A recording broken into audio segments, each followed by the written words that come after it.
कोंढा माझ्या ताले बेपामधून ताले हे दादा रे ताले ओढा ताले झंपर झोपून हे दादा रे ताले ओढा ताले झंपर झोपून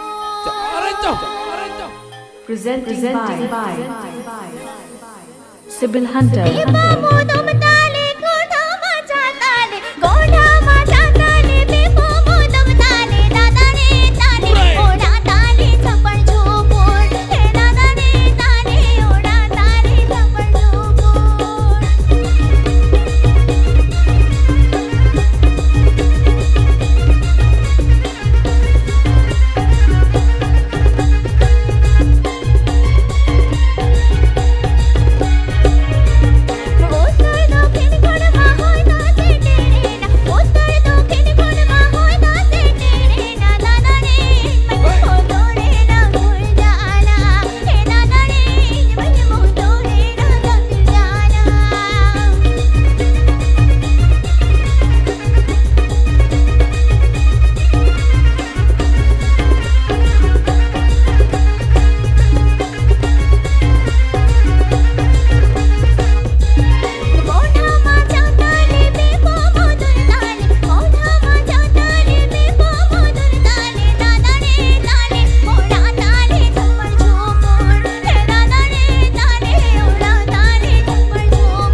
Sibyl Hunter.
Sibyl Hunter.